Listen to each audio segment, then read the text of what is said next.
इस दिलचस्प कहानी के विश्लेषण में सभी का स्वागत है। आज चर्चा का विषय बहुत ही खास है। एक ऐसी कहानी जो सीधे इस बात पर चोट करती है कि हम इंसान आखिर मुश्किलों का सामना कैसे करते हैं। नजरिए की कीमिया, दो पत्थर तोड़ने वाले मजदूरों की ये कहानी सिर्फ एक किस्सा नहीं है, बल्कि इंसानी फितरत को समझने का एक बहुत ही शानदार और गहरा जरिया है। चलिए सीधे इसमें गोता लगाते हैं। अब यहाँ सबसे बड़ा और दिलचस्प सवाल ये उठता है, ऐसा कैसे हो सकता है कि दो इंसान बिल्कुल एक जैसा कमर तोड़ देने वाला काम कर रहे हों, लेकिन उस काम को लेकर उनका अनुभव जमीन आसमान का हो, बिल्कुल अलग। ये एक ऐसा सवाल है जो पीड़ा और संघर्ष को लेकर हमारी बुनियादी सोच को पूरी तरह से झकझोर कर रख देता है। तो आइए देखते हैं कि आखिर ये मुमकिन कैसे है। भाग 1, कड़ी धूप और कठिन परिश्रम। कल्पना कीजिए, एक गांव की धूल भरी सड़क, आसमान से मानो आग बरस रही हो, चिलचिलाती धूप, उठाने के लिए बेहद भारी पत्थर और उन्हें तोड़ने वाले पूरी तरह से पस्त और थके हुए मजदूर। इस भयंकर गर्मी और शारीरिक संघर्ष के भारीपन को साफ महसूस किया जा सकता है। ये सच में एक ऐसा काम है जो किसी के भी हौसले पस्त कर दे। भाग 2, पहले मजदूर की निराशा।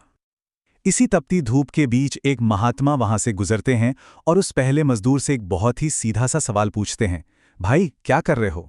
उस बुरी तरह से पस्त मजदूर का जवाब था, दिख नहीं रहा, पत्थर तोड़ रहा हूं, इतनी गर्मी में पसीना बहाकर अपनी किस्मत को कोस रहा हूं। इस एक वाक्य में जो भारीपन और गहरी झल्लाहट है ना, वो एकदम साफ झलकती है। ऐसा लगता है जैसे उसे पूरा यकीन है कि भाग्य ने उसके साथ बहुत बड़ी नाइंसाफी की है। उसका पूरा का पूरा ध्यान सिर्फ और सिर्फ उस कष्ट और पसीने पर टिका है जो उसे उस वक्त सहना पड़ रहा है। भाग 3, दूसरे मजदूर का नजरिया। अब यहां से कहानी एक बड़ा मोड़ लेती है। महात्मा जी थोड़ा आगे बढ़ते हैं और बिल्कुल वही सवाल, शब्दशः वही सवाल दूसरे मजदूर से पूछते हैं। अब दूसरे मजदूर के जवाब पर जरा गौर कीजिए।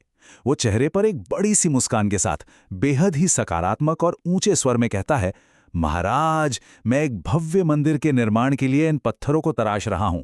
ये मेरा सौभाग्य है कि मुझे इस पुण्य काम का हिस्सा बनने का मौका मिला। क्या बात है! देखिए कैसे उसके शब्दों में एक अलग ही चमक और उत्साह है। काम बिल्कुल वही है, पत्थर भी वही हैं, धूप भी उतनी ही तेज है, लेकिन ये इंसान उसी थका देने वाले काम में एक बहुत बड़ा अर्थ खोज रहा है। वो खुद को भाग्यशाली मान रहा है। भाग 4, नजरिए का असली जादू। अच्छा, चलिए अब इसे थोड़ा और गहराई से समझते हैं।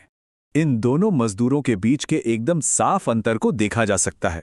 एक तरफ वो पहला मजदूर है जिसके लिए ये काम पहाड़ जैसा भारी बोझ है और वो लगातार अपनी किस्मत को कोस रहा है।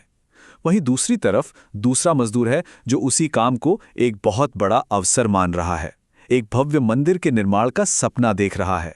यहाँ सबसे कमाल की बात यह है कि बाहर की दुनिया में कोई भी बदलाव नहीं हुआ था। टूटे हुए पत्थर दोनों के लिए बिल्कुल समान थे, लेकिन उनके अंदर की जो मानसिक दुनिया थी ना, वो एक दूसरे के बिल्कुल विपरीत थी। और ये कहानी बहुत ही शानदार तरीके से ये साबित करती है कि असल में नजरिया या पर्सपेक्टिव होता क्या है। नजरिया बेसिकली वो मानसिक चश्मा है जो ये तय करता है कि कोई इंसान मुश्किलों से हार मानकर जिंदगी भर दुखी रहेगा या फिर उन चुनौतियों को सीढ़ी बनाकर कुछ बहुत ही महान हासिल करेगा। ये इंसान के लचीलेपन और आगे बढ़ने की क्षमता का कह सकते हैं कि सबसे बड़ा फैक्टर है। भाग 5, जीवन की मुश्किलें और हम। आइए इस पूरी चर्चा के मुख्य निष्कर्षों को समेटते हैं। दोनों मजदूरों ने बिल्कुल एक जैसा काम किया। पहले ने इसे एक बहुत भारी बोझ माना, जबकि दूसरे ने इसे खुशी का अवसर समझा। इससे एक बात तो साफ हो जाती है कि मुश्किलें और संघर्ष तो इस दुनिया में सभी के हिस्से में आते हैं। ये कड़वा लेकिन सार्वभौमिक सच है। लेकिन अंतिम परिणाम क्या होगा, ये 100% नजरिए पर निर्भर करता है। जिस लेंस से दुनिया को देखा जाता है, सच मानिए वही लेंस भविष्य की दिशा तय करता है। और अंत में ये पूरी चर्चा इस एक बड़े सवाल पर लाके खड़ा कर देती है, जब जीवन में आने वाली मुश्किलें दरवाजे पर दस्तक देंगी तो क्या उन्हें केवल दुख और परेशानी का कारण माना जाएगा या फिर कुछ महान और बेहतरीन हासिल करने का एक सुनहरा अवसर?